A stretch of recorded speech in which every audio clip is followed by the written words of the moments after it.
Welcome to the Production Expert Podcast. I'm Ashea, and in this edition, I'm joined by Steven Gilchrist. Steven is drummer and percussionist and writer under the name Steven Evans, and he's also director and producer and engineer at Brixton Hill Studios. And we have Liam Nolan as well, who's a recording and mix engineer. Liam has worked with many a great artist at Metropolis Studios, and he's just become freelance as well. We're going to be talking about behind some of the world's greatest hits, and of course how that is changing quite rapidly in the year 2026 as well. So listen on, we'll get into it. This podcast is sponsored by Genelec. If you've ever been disappointed with the way your mixes sound on other playback systems, then check out Genelec's Unio monitoring ecosystem. By providing a seamless bridge between loudspeaker and headphone monitoring, Unio allows you to quickly create great-sounding mixes that translate consistently wherever you choose to work. No more guesswork, no more surprises. Just truthful, accurate audio monitoring from stereo to immersive. To find out more, visit genelec.com/Unio, spelled UNIO. Your mixes will thank you for it. Welcome both to the podcast. Thank you very much for coming on. Lovely to be here, thank you. Yes, and so before we get into the main podcast, could you both introduce yourself and sort of casually name drop some of the artists you've worked with and what you've been doing up until now in the industry? Of course. Stephen, would you like to go? No. Yeah, exactly. So, Liam. Okay, yeah. So my name is Liam Nolan. I'm an engineer at Metropolis Studios in Chiswick, although I've just gone freelance this week. Woo. So new beginnings for me as well. Congratulations. Thank you very much. And over my career, I've been very fortunate to work with artists such as Adele, Stormzy, AJ Tracy, Rihanna, the Black Eyed Peas and will.i.am, and kind of various artists that have passed through Metropolis's doors. Yeah, excellent. So, Steven. Hello. Hello. Hello, I'm Steven Gilchrist. I've been getting away with it as a drummer for how many years? Well, enough years. Played with such artists as Coxon, The Damned, Boney M. And I also run and work at Brixton Hill Studios, where I do a bit of production and engineering and session work.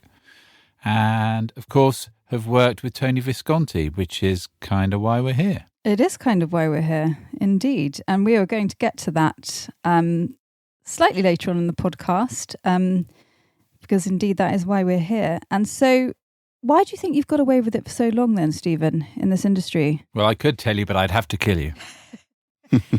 Honestly, I feel half dead anyway, so I'd be fine with that. I'll be doing you a favour. Yes, exactly. Well, the way I look at it, and I'm sure you'll probably agree with this, is that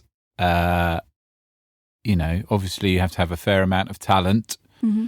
You have to be someone that people can get on with, but you have to be the recipient of a hell of a lot of luck. Yeah. Everything that has fallen at my feet personally has been being in the right place at the right time. And, obviously it's maintaining the work is the important part, but, getting those breaks it's a very difficult thing to have. So I've done a lot of stuff I've been really proud of, and that I feel very grateful to have done. But it does come off from opportunities, and you can make your own luck as it. Let's not make. A lot of people say you make your own luck, but there is, if you put the groundwork in, like I said, if you're easy to work with, if you work hard, then I think that sort of increases your chances. Yes. But that's kind of obvious, isn't it? I mean, one would think so, but you'd be surprised. But yes, that's a very humble way of saying that you're pretty good at playing the drums. So congrats. Well, it's not for me to say. You can say that. Yeah. And I will, and I am. So Thank you. Yes, so why don't we get into, I'd like to, particularly with you, Liam, before we move on to the sort of drumming and rhythm side of things, I'm sure our listeners would all love to know a little bit, whether it's like a little bit of inside scoop, a bit about the vibe, or just about the recording setup of any of the artists that you mentioned who are absolutely incredibly successful, of course. And also just what was it like? What was the ambience like? What were they like to work with?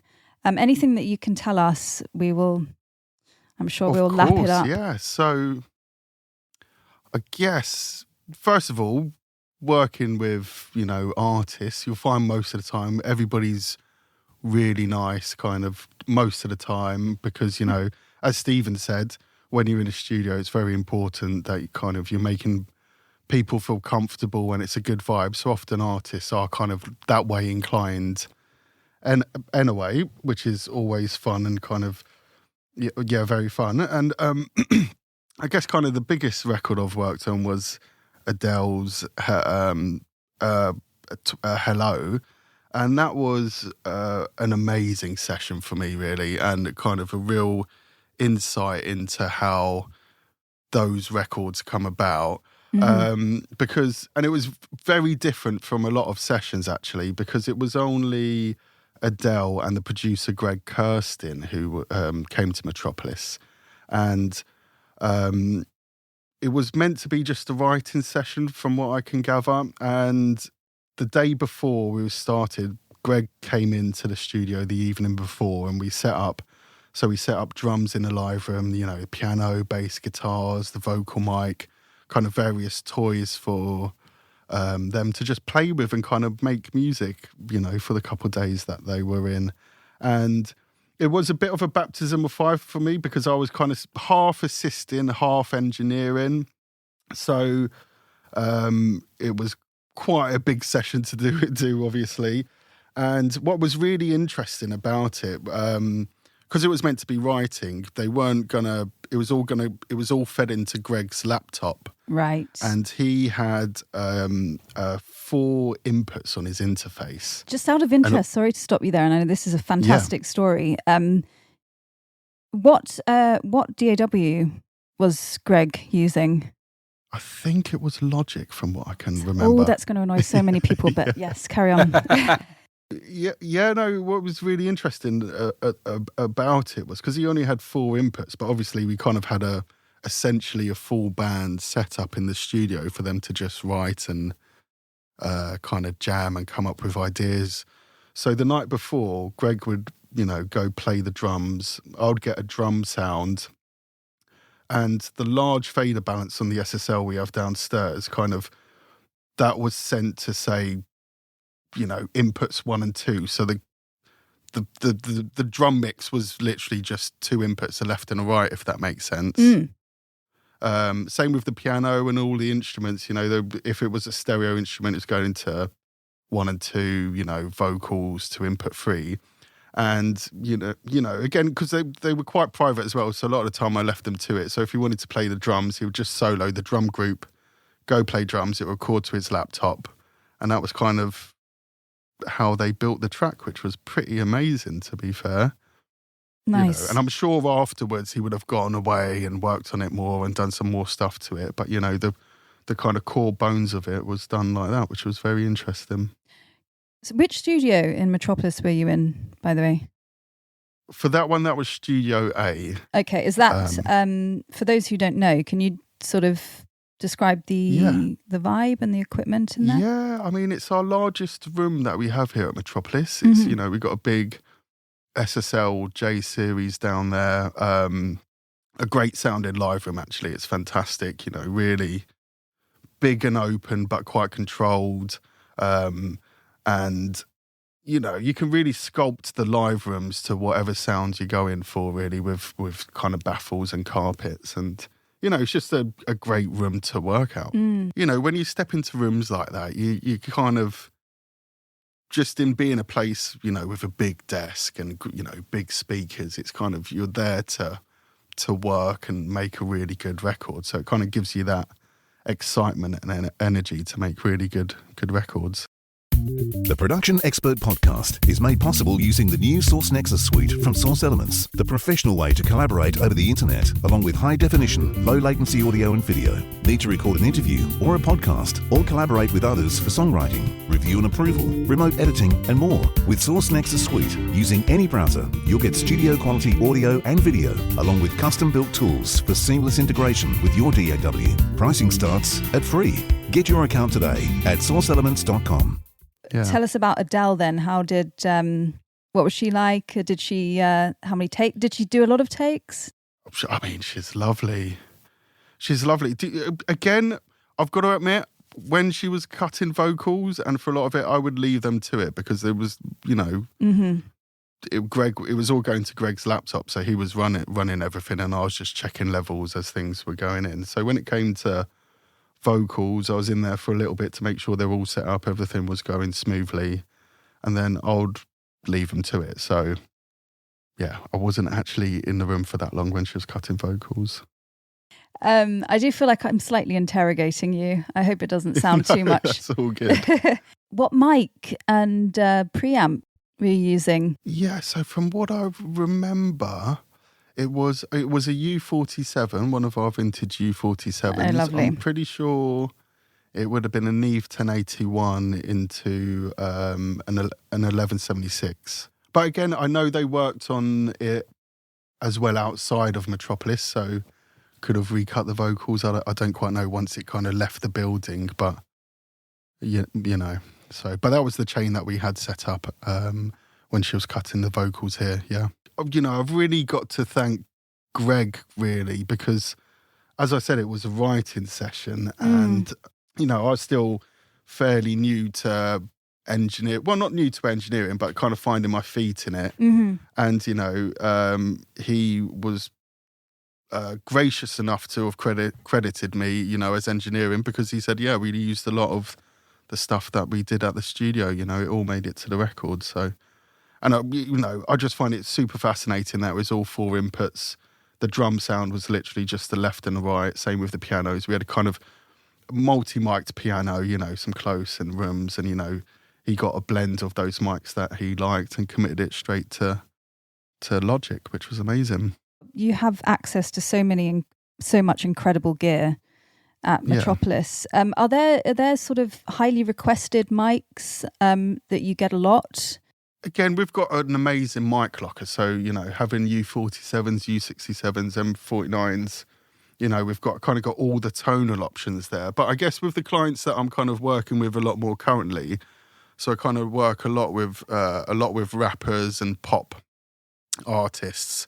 And we've got two Sony C800 microphones here, and they're always requested for those sessions just because they have the kind of, you know, beautiful top end naturally to them, and that, you know, kind of almost scooped, I don't want to say processed vocals, but, you know, you kind of have to work a little bit less to get that kind of clean pop vocal or rap vocal, you know. So I'd say our Sony C800s are requested a fair amount, yeah.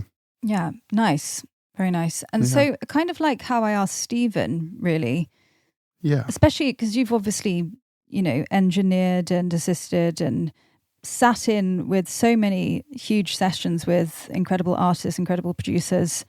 And so you must learn by observing a lot. And of course, yeah. Very fortunate. Are there some sort of any tips? They can be anything. They can be engineering, recording. Are there things that you pick up that you see happening a lot or that surprise you? I guess, I think, do you know what? I think Steven kind of hit the nail on the head a bit earlier when he was saying that the kind of really fun sessions where things seems to happen the most is when it's kind of almost the most relaxed, if that makes sense.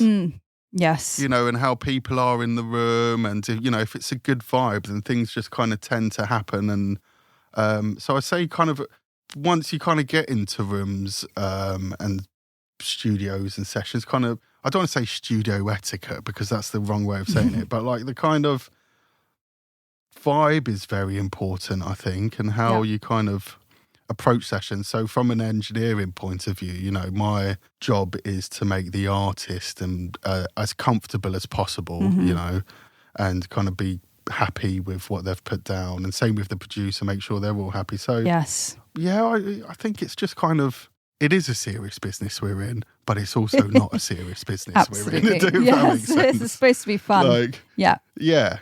We had, I don't know, you may have heard it or you may have not heard it. If you haven't heard it, then shame on you. But I spoke to Andrew Sheps a few months back, and he said a similar thing, which seems to come up so much from speaking to people, which is it's all about reading the room and absolutely making people feel comfortable. And absolutely, I think that's the key. He's totally right there. Yeah, you know. And both of you, you and Stephen, you both strike me as very comforting. In fact, I think I said it to you before we started the podcast, Liam, that you have a very comforting voice. So it must be nice for artists. Thank you very much. That's very kind of you to say. Yeah. As I said, I think I sound very dopey, which probably is a bonus in the studio, to be fair. So I think so. With all the different egos clashing, it's nice to have someone that at least sounds dopey, even if they're not. Yeah, exactly. Exactly. As long as I'm not sleeping, I can get away with it. So, yeah. This podcast is sponsored by Genelec. If you've ever been disappointed with the way your mixes sound on other playback systems, then check out Genelec's Unio monitoring ecosystem. By providing a seamless bridge between loudspeaker and headphone monitoring, Unio allows you to quickly create great-sounding mixes that translate consistently wherever you choose to work. No more guesswork, no more surprises.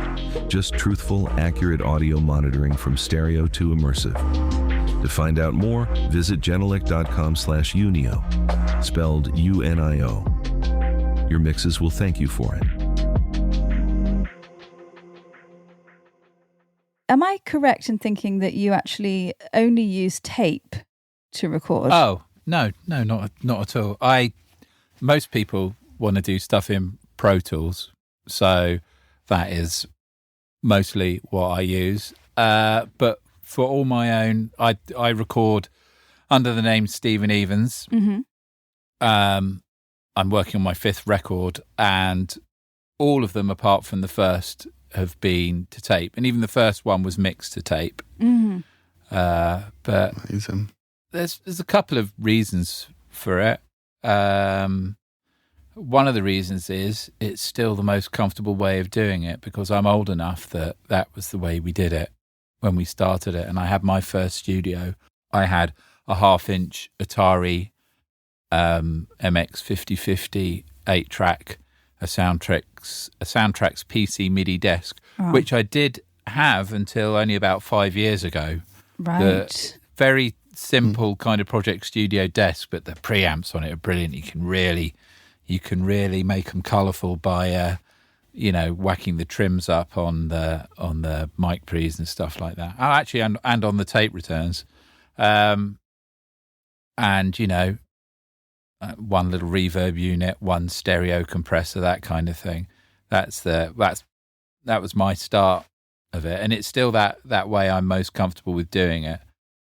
I can't really do the digital versus analog argument. All I can say is that I spend far more time navel gazing for whatever reason with a DAW in front of me. Yep. And when I bring stuff up on the tape machine, everything sounds, this sounds pretty good already.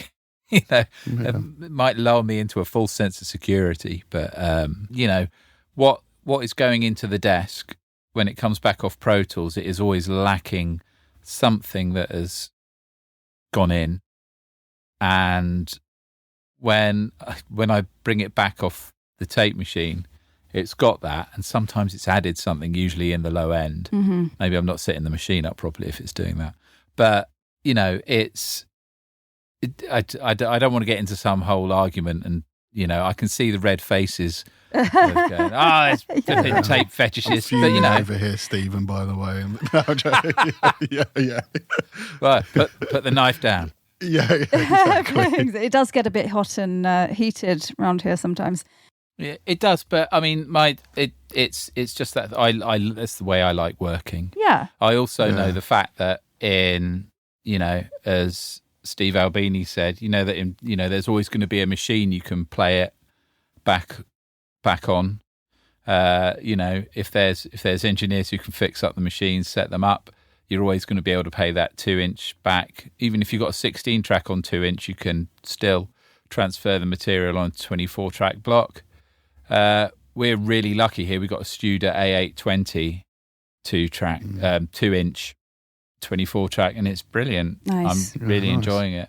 I still do stuff on 8-track a lot. I still really like 8-track because then you've only got 8 tracks to worry about. Yes. And I'm all about commitment. Exactly. Go, right. Well, I love to hear that, especially in this day and age. Commitment is a lost art. The Production Expert Podcast is made possible using the new Source Nexus suite from Source Elements, the professional way to collaborate over the internet, along with high definition, low latency audio and video. Need to record an interview or a podcast, or collaborate with others for songwriting, review and approval, remote editing, and more. With Source Nexus Suite, using any browser, you'll get studio quality audio and video, along with custom built tools for seamless integration with your DAW. Pricing starts at free. Get your account today at sourceelements.com. As it's a Drumopolis podcast, we might as well mention Tony Visconti, who is the reason why we're all here, of course. Obviously, famously in Heroes, which is David Bowie's legendary, I hate that word, but that's what it is, legendary tune. Tony famously had, I think, 1 track left for David's vocals. And so the question basically that I wanted to ask is, do you think that analog's limitations can raise the stakes in a good way for performance? And perhaps the idea that we've got sort of limitless takes with digital can kind of make us a little bit complacent and maybe a bit lazier. What do you guys think? Yeah, to a certain extent, yeah, I would say so. Because, we've all, well, I don't know all, but, I've definitely been on sessions where, you're dropping in line by line, and sometimes that can be kind of taken away. It depends on the artist, but, taken away from the performance a little bit. So maybe having the performance aspect could be quite liberating, in tape. But I think it also just depends on how you use both mediums. Yeah. Because you can still treat Pro Tools like a tape machine if you're really that way inclined. It's just kind of, it's more a mindset on how you want to approach making a song. And so how could you give us a mindset tip then that's a good point. How can we approach Pro Tools or Logic or Reason or whatever DAW you choose to use? How can we approach it with this sort of analog mindset then? Well, I was thinking, I was wondering whether to interject with Steven and kind of why he likes tape. And I was wondering if it's because, you're not staring at a screen, looking, I think, yeah. Yeah, when we had one of our chats the other day, I think there is a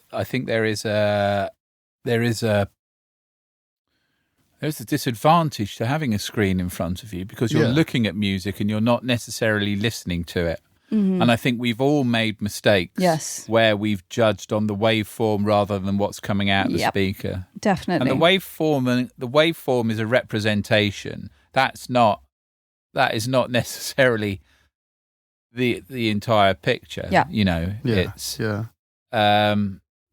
think that's a very valid point.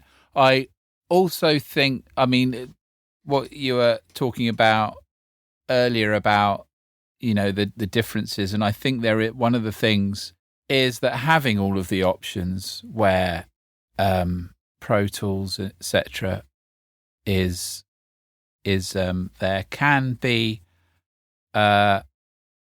detrimental from people deciding to fly in things they've recorded at home, which you then have to politely kind of say, well, why don't you actually come into the studio and do that? Then, there's the idea that everyone goes, this we were discussing this other day, oh, could you just? Right. As if it's going to take 20 seconds. I go, well, I'm sorry, but just turning the machine on and getting everything ready is half an hour out of my day already. Mm-hmm. You know, it's one of those things that I think it's good to be able to have that thing when you're doing mixing, especially remote mixing, of going, yeah, you can have revisions, but, you know, make sure you have a certain number of revisions. I don't know if either of you are aware of producer Luke Smith, who's done, I think, people like Foles. He was in an amazing band called Claw, who did one album that is just amazing. And Luke was kind of, that was his first big production thing, because, you know, yeah, it's really great record. If I heartily recommend it. I haven't listened to it. I will definitely have to listen. Definitely. There's loads. It's kind of, there's little bits of it that are of its time. Like, he really got into, there's like little guitar solos that are a bit crushed to sort of 8-bit and stuff. Love it. But a full band with sort of mixing the electronic thing, really good. Anyway, but he had two brilliant things he used to do in production, especially when people had started demoing stuff at home but weren't hugely au fait. The first thing is that when he first would meet with a band, he'd sit there and go, oh, let's listen to some records. And they put some records on. And he said what was one of the things that highlighted why this was good was one band went, oh, I really like the clicker in this. And it's like, and he eventually worked out that was the hi-hat. Right. So he got this whole vocabulary that this band were using. But also another thing that he just discovered when he kept getting recalls, and he was the guy who said to me, you've got to put a limit on recalls. It was just like going, this manager kept going, oh, it's great, but now the bass is just a bit too loud. I'll bring it and go, yeah, it's great, but now I want to hear more of the guitar. And he eventually went, where are you listening to these? Oh, in my car. And he went, right, you were listening to the MP3s in your car. Listen to the full waveform on your stereo at home. Yes. And it was just like that thing of, you're asking me to change things, and it's like you've got traffic noise, you've got your car, you've got all of these things. So, you know, and again, it's just like that thing of I think, what's the word? I use this a lot, is managing expectation. And I think the after sales service, as it were, is just like going, right, I'm going to send you these things, like a bit like the thing you send us with the podcast. You need to do A, B, C, and D, and then come back to me. But also consider things again. They go, so you want the drums to be louder. Who's asking that? Is it the drummer, perchance? You know, is it? You know, it's all of those things. Yeah, absolutely. So limitations, certain limitations, even if they're self-imposed, can be a good thing. And obviously, you know, it goes without saying that digital has its incredible positives as well, you know. Yeah, of course. Things it's amazing. Recall. But yeah, I do think there's, you know, having too many options is never fun, is it? It can really make things a bit of a hassle. So let's get into drums, basically, and rhythm. Can you tell us about the making of Drumopolis and what that involved? In fact, could you explain what Drumopolis actually is, first of all, for those who don't know? Yeah, well, it's an amazing drum sample library from Toontrack that Steven and I worked on alongside Tony Visconti, as an SDX pack. Very nice. And it took place at Metropolis. It did indeed, yeah. How long did you work on it for? Oh, was it a couple of weeks? It was 2 weeks. It was 2 weeks solid without a day off for some of us. Yes. It was a very, very, very intense 2 weeks. There's two different Toontrack packs, pieces of software. There's Easy Drummer and there's Superior Drummer. Easy Drummer is a less comprehensive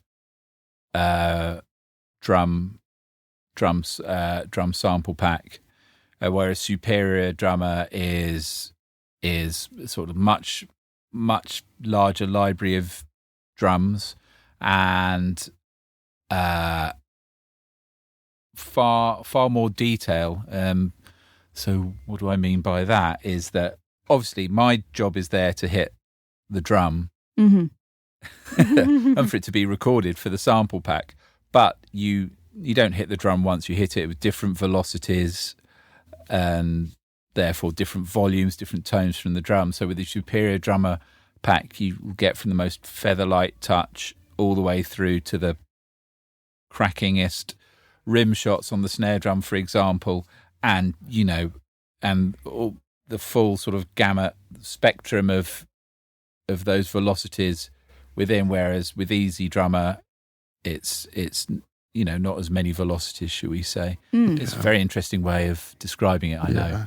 And it's also the flexibility of the software as well. So you get all the microphones that we recorded for the sample pack, and you can do your own mixes. It's 29 mics per drum sound, if I'm correct in thinking. Yeah, it was a lot of microphones we had up for, and again, it's so, the consumer can sculpt a drum sound that, they can use within their own productions. So, Liam, obviously, I assume you were there for the mic placement, and is that right? Yeah. So could you... Correct, yeah. Could you kind of go into that a little bit and tell us, like, what mics you chose and why, if that's not going to be too much for... Oh, God, I should have got the Toontrack website up.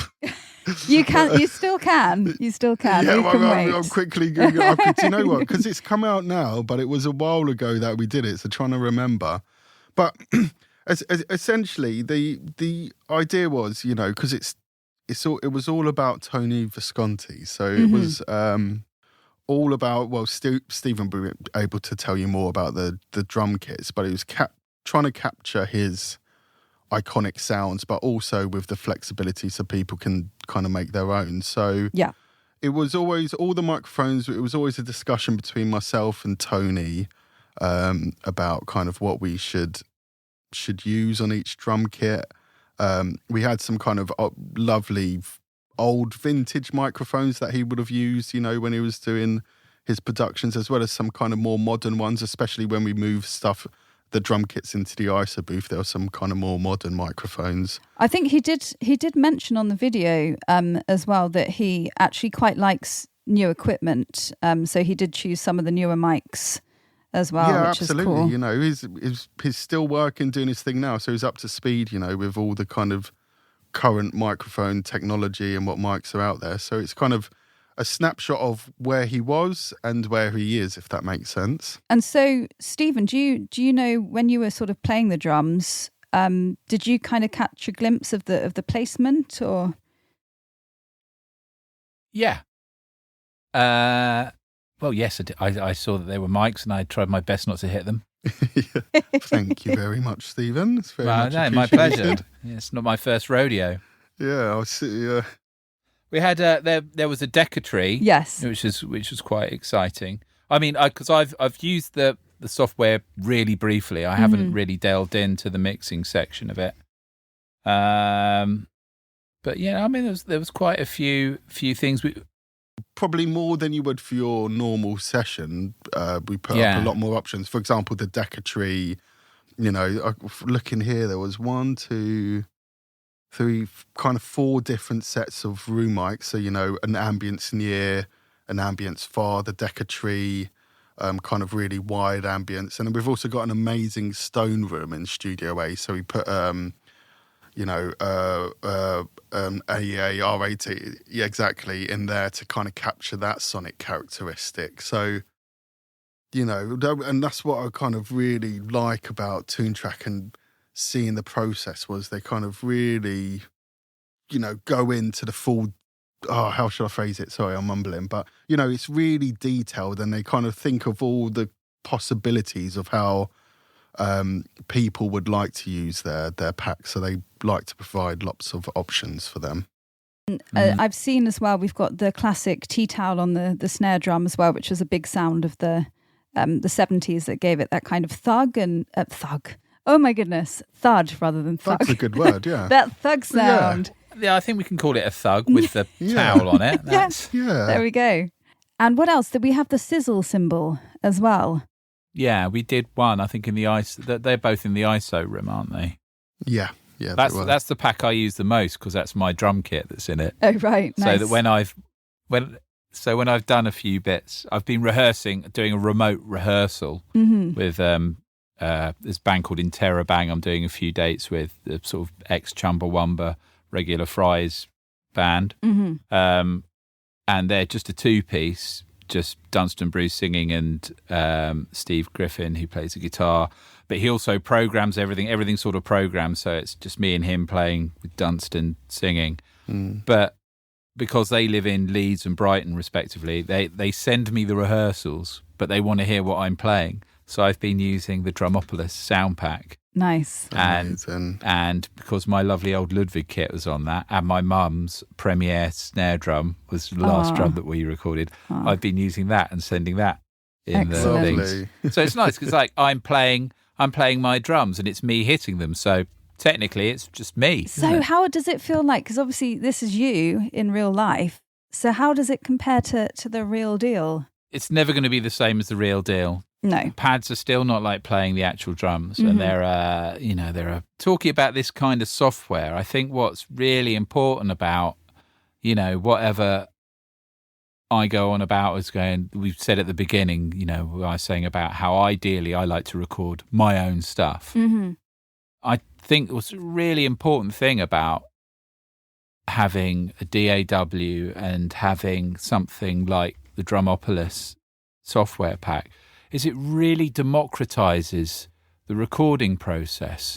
It means that everybody who's interested at whatever level can get involved in it. Again, Again, have a great drum sound, Yeah. and playing on kits that you wouldn't be hard to find or own. And I think that's what's exciting about just sort of the audio industry, and I suppose that's what plugins do in a way, isn't it? They sort of democratize music and mixing for everybody, which is fantastic because there aren't many people that can afford the real deal.